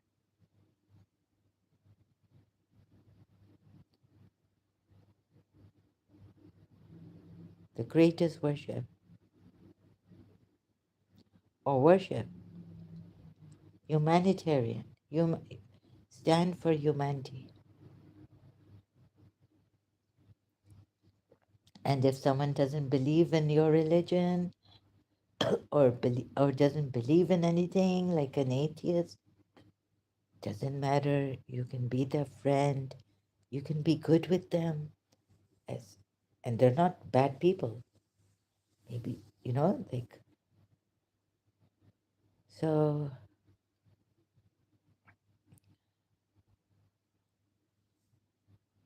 This is not a good religion. You see.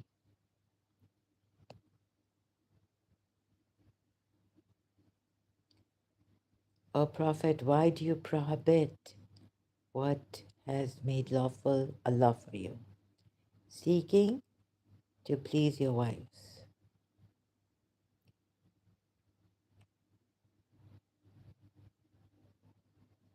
My God, last time that person, he was really skillful in questioning me and all this. And so, yeah, I would, if you are skillful or maybe like him, like last time that Muslim who came,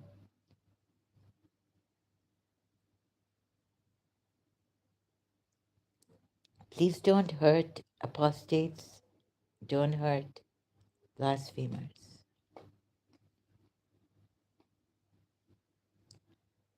And thank you again, who I, what's his name? Sorry, a Pakistani. Amazing, amazing Shahryar Waraich. ये झूठ क्यों बोलते हैं? दहशत गर्द का मजहब के this is not Islam. Terrorism is not Islam. Why do they lie? Shahriar Waraij. Amazing brother. Stop lying. Terrorist का ही तो मजहब है. Terrorist का ही तो मजहब है.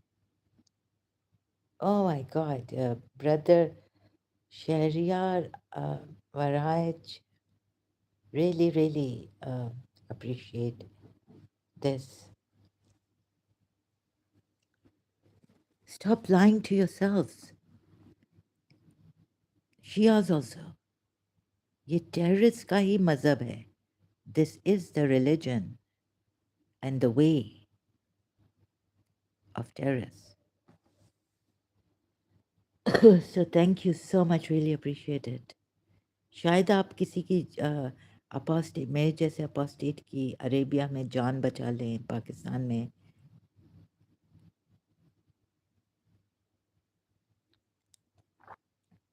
Moderate Muslim countries में apostates की जान बचा लें. Even in Iran, Shias, apostates की जान बचा लें, saving lives.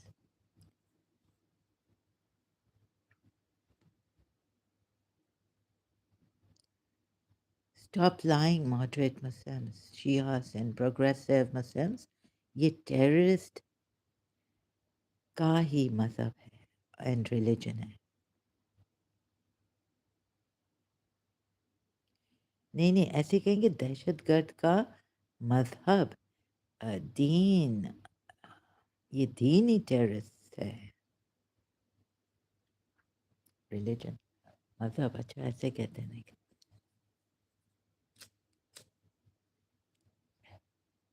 So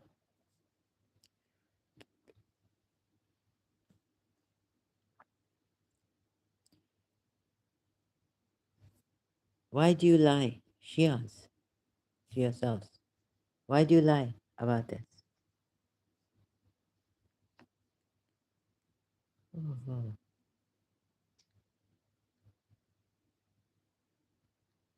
So Khizr killed a boy, right?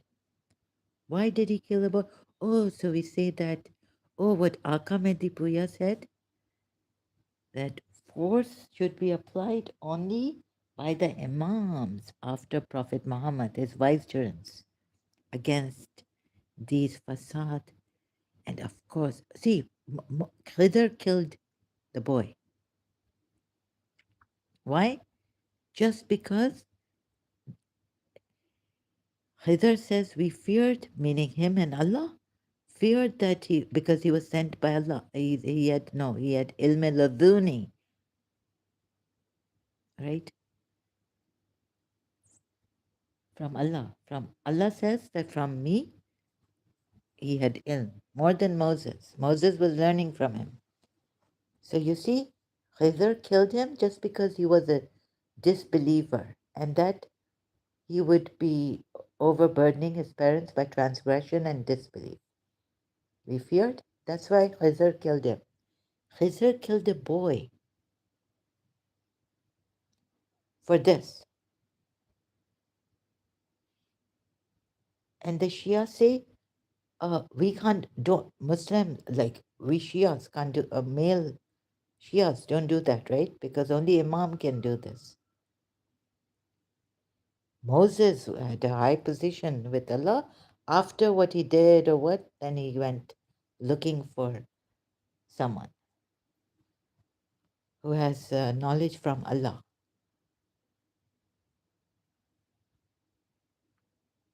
Okay, so get this at least in context, Shia context. You are not Khidr. You're not even Moses. So don't kill, like the Shias will say. Don't kill a disbeliever for this for these ayats.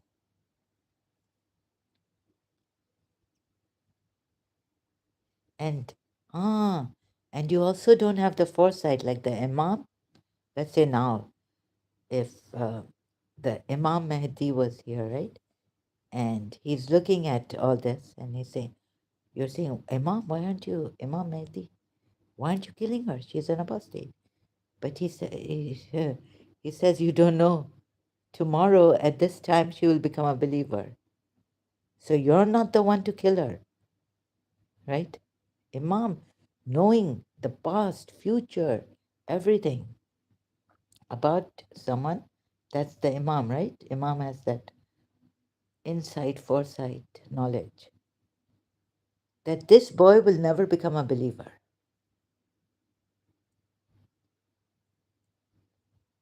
He will remain a disbeliever.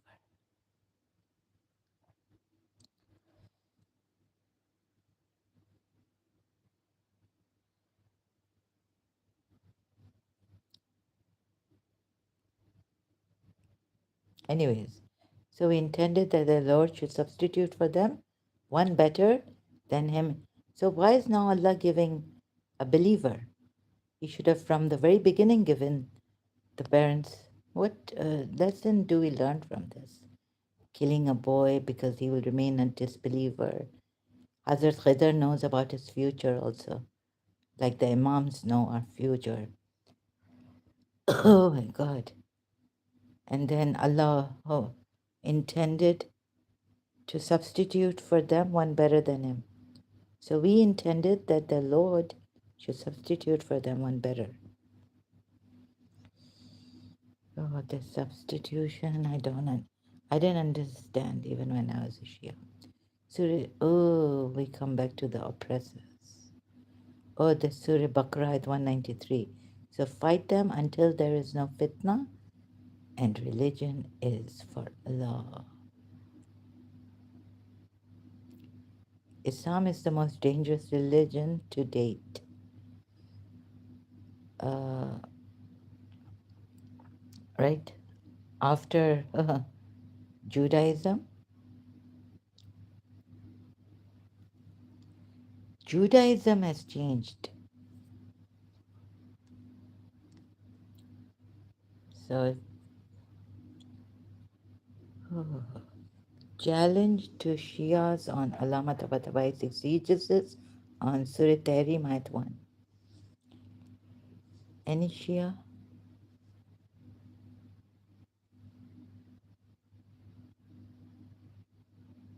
And actually, Allah should not have servants. Allah should have all of you are His beloveds. Say, who rescues you from the darknesses of the land and the sea. You call upon Him imploring and privately.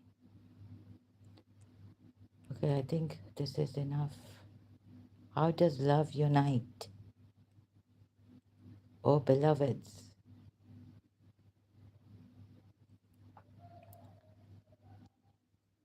Surah 52 ayat 48. And be patient, O Muhammad, for the decision of your Lord, for indeed you are in our eyes.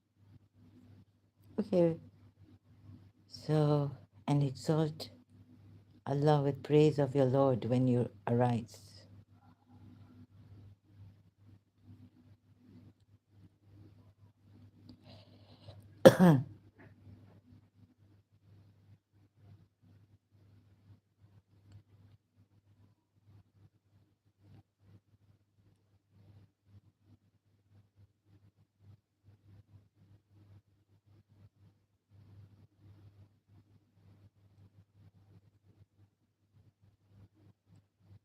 Oh, Surah 7, ayat 181. And among those we created as a community which guides by truth and thereby establishes justice. How many are there? Even in Shias, terrible life is truth. What is the truth?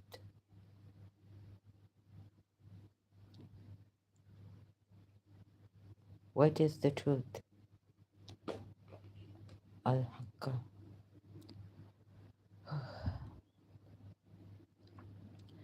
How do we know what the truth is?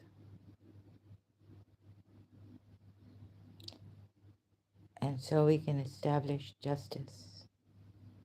So 7 ayat 181.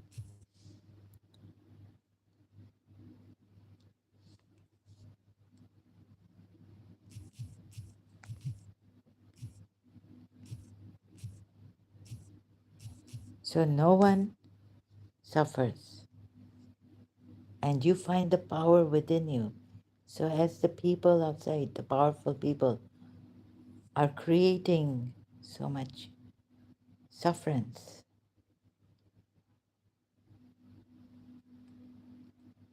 we do not create it inside us, right? And as we're living, we're seeing others while we're alive suffer. Now, a Saudi gentleman has this and that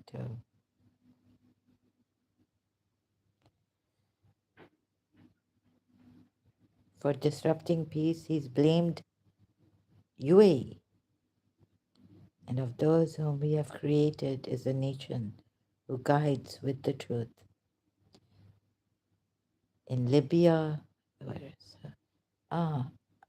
Al-Haq, right? And thereby they establish justice. So,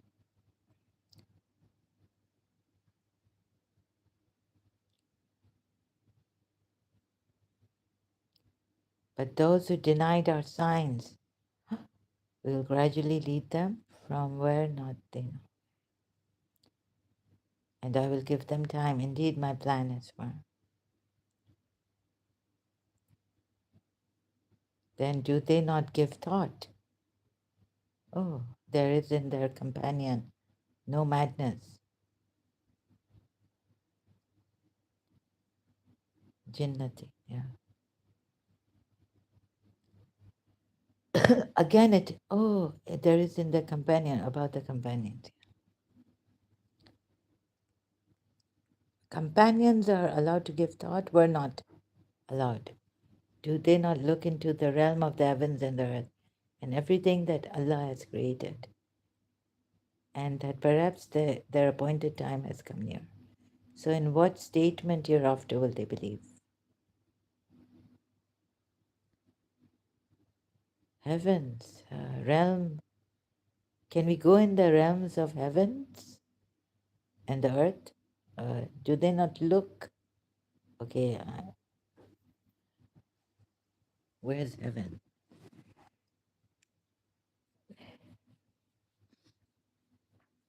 Maybe you should look inside of us. Maybe we can find the heaven we have lost. Jesus Christ says the kingdom of God is within you.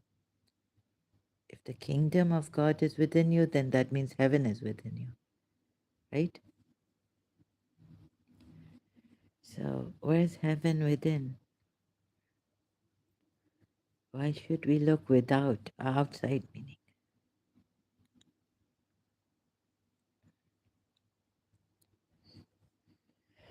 But looking, I have gone to sleep. God knows why I have had this. Maybe I have no good. Maybe heaven is not inside me. There's turmoil, there's pain. Maybe it is not my pain. Maybe it is what the people are doing, and I have taken it in.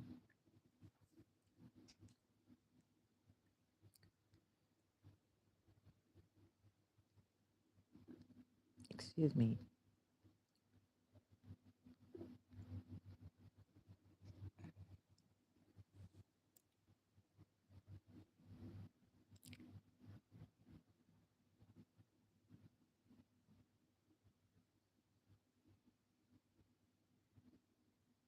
Its knowledge is only with Allah, but most people do not.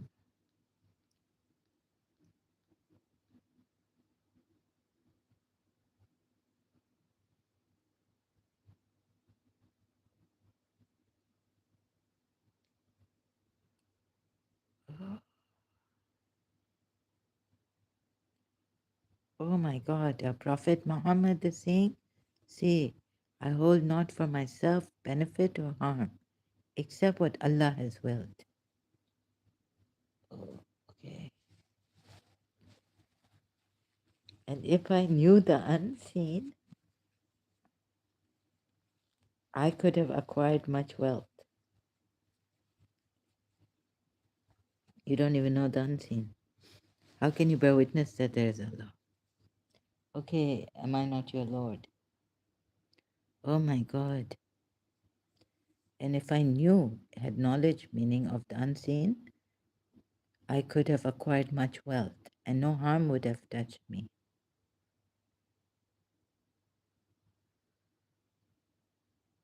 I am not except a warner. Why would you even be a warner anymore? Like, please, I don't understand this. And a bringer of good tidings to a people who believe. Believing without knowing the unseen. Oh, this is terrible.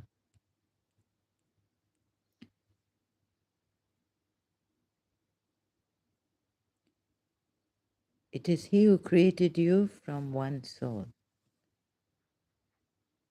and created from it that you might dwell in security with her, and He covers her and assures her light. They both invoke Allah, their Lord. Okay, so, sorry. If you should give us a good, we will be more among the grateful. But when He gives them a good child, they ascribe partners to Him. Again, concerning that which He has given them. Exalted is Allah above what they associate with Him.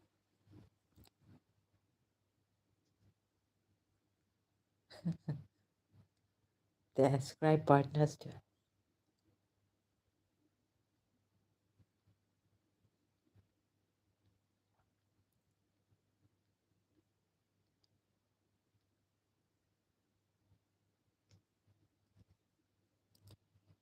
Do they associate with Him those who create nothing? And they are created when Jesus Christ created bird out of clay.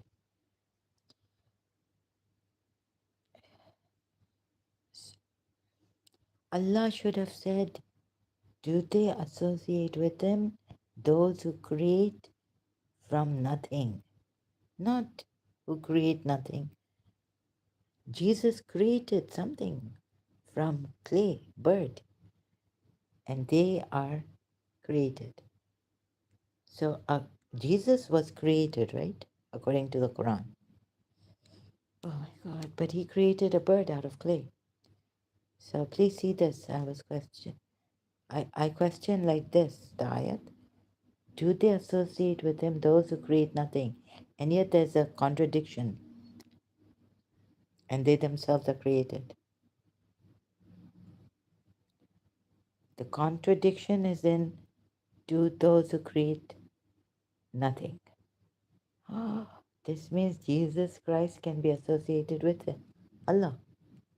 He's contradicted himself many times. And they are unable to help help, to give them help, nor can they help themselves. They aren't. Okay, so excuse me. Oh, uh, Surah 7, Ayat 192. And not they are to give them any help, and not themselves can they help, right? So why does Allah tell you in Surah Nisa, Ayat 74, 75, help them when they're calling, asking Allah to help them? Huh? And also Jesus said, who will help me?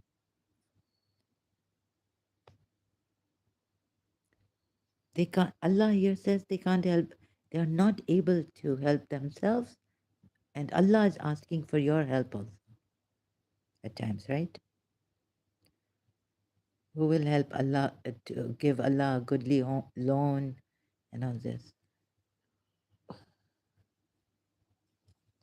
So these kind of, this reasoning doesn't make sense. It contradicts.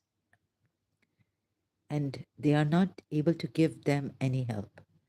And not themselves can can they help, right? So wait. See, that's why they associate. Like, why are you associating with Allah? Anyone who can neither help themselves nor can they help others. See how you can help others. Surah Nisayat. Oh my God, 74 or 75.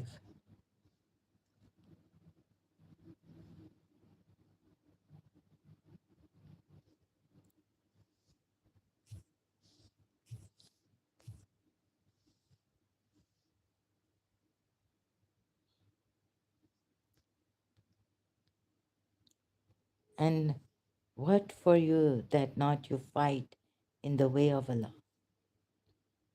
Hmm? And for those who are weak among the men and the women, oh, and the children. So that day I came here again. This means you see you can associate with Allah, and those who say, "Our Lord, take us out of the town." Oh, so this time is for the polytheists, and this is the time for you polytheists. Imam Mahdi didn't come, but Kalki is coming maybe, or a Imam. I just heard him. I thought, oh my God, he's telling me through me that I'm Imam. I'm the Akhri. Again, he's told me it's the last Imam through me. And I was like, oh no. Oh. Then he said, but I'm not from, and I tried to resist him, but he tried to, I'm not from this one God. Oh, so look where like, I wasn't prepared for this, huh?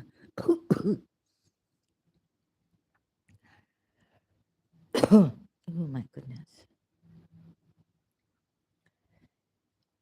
So, thank you for the like. Oh my God. Yourselves a protector. And appoint for us from yourself a helper. Appoint. Oh.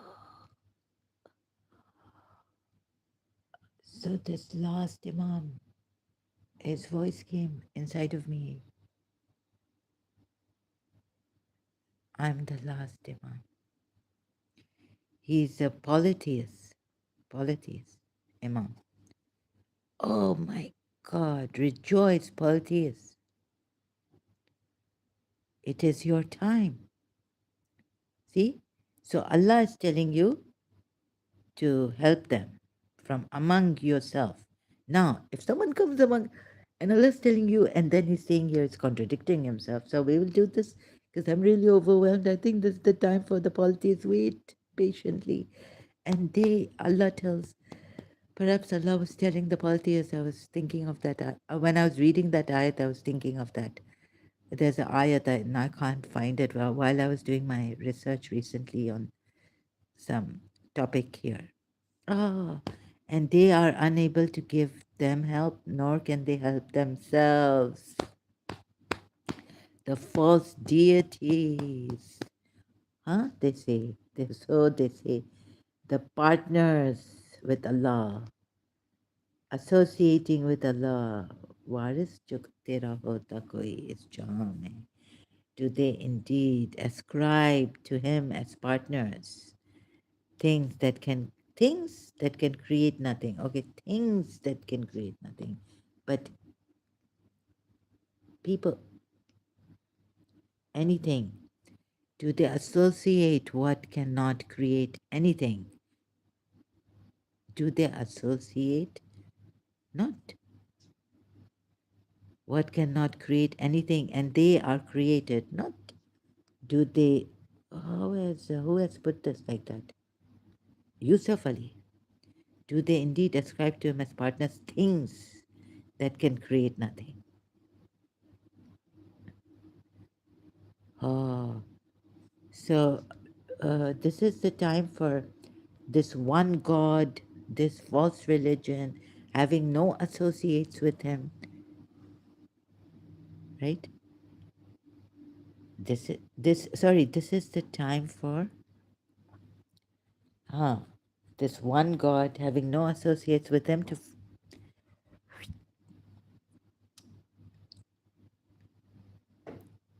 move away the polytheists. Ah, it is the time for the polytheist religion to come true and be proven. Allah, bichare, they were so oppressed. So, how do I greet you, the last Imam of the polytheists? Hmm? How do I greet you? Ah, with joy, with a sigh of relief, waiting to exhale. But he said, I'm not the one you think that I'm Imam. He didn't say the religion, Shia Islam or Islam. He said, no, no, don't. I'm like, oh, again, this jinn or something, devil has gotten into me.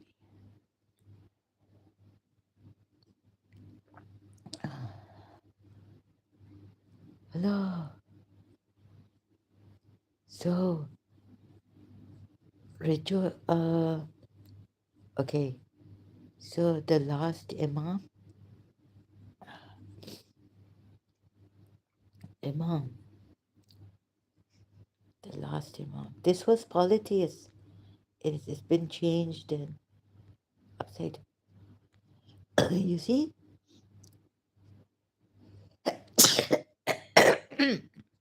Excuse me.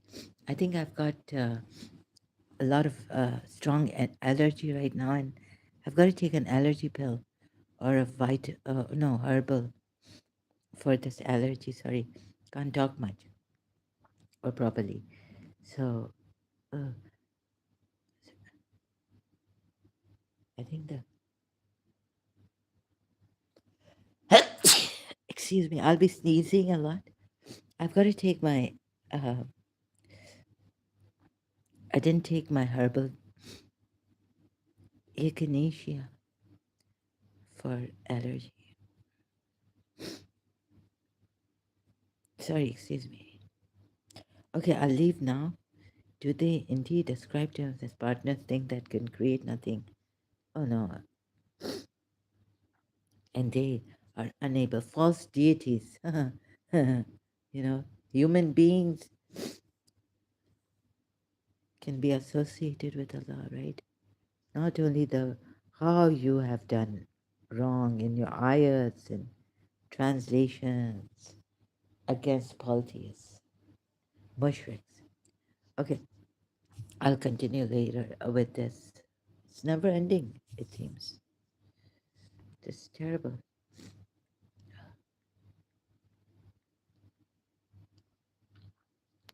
We'll be back. Until then, thank you so much.